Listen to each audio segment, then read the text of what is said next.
The story of Chris's Clubhouse started with who I call the founder, Chris Young.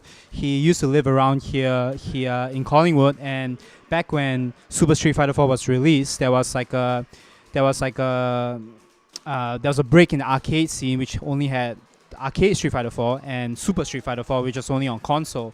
So we had to reconcile the arcade and console scene. So Chris started running this event in Collingwood, in this room in the Collingwood library, where people could come and play console Super Street Fighter 4, and that's when it started. And he ran it for a good couple of years on Friday nights. People come in and play, just very casual. People play all night. A lot of new people introduced through this event. But in 2011, the founder became a family man. He had to retire from the scene, and that's when he passed it over to me, and I've been running it ever since.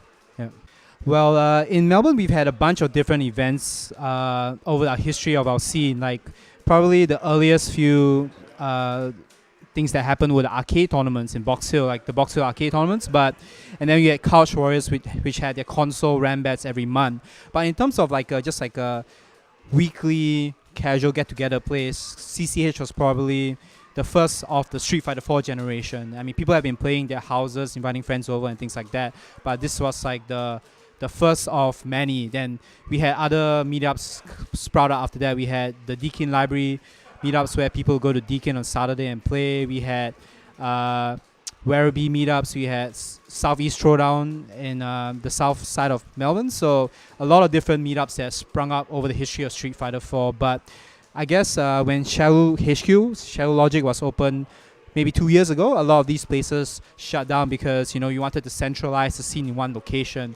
So now that HQ is sort of closed down right now, they're looking for a new venue. That's why you see a need for a place like CCH where people can play. They might not be that keen on playing in tournament. They just want to hang out with friends. A lot of people that come here, they don't even play. They just come here to see their friends that they've known for over 10 years in the fighting game community. They come down from Geelong. They come down from way out in the city, and they just come and hang out and have a beer, and they don't even play.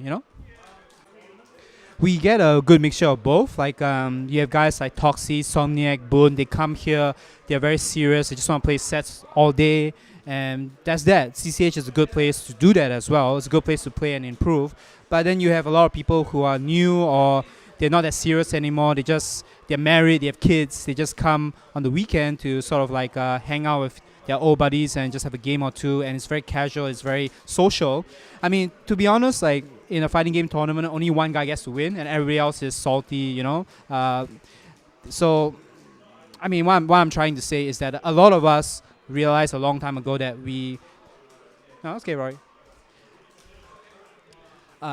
Realized a long time ago that not everybody can be a top player. So a lot of us just do this because we love the community. We love hanging out. We love talking about fighting games, playing it at our own level.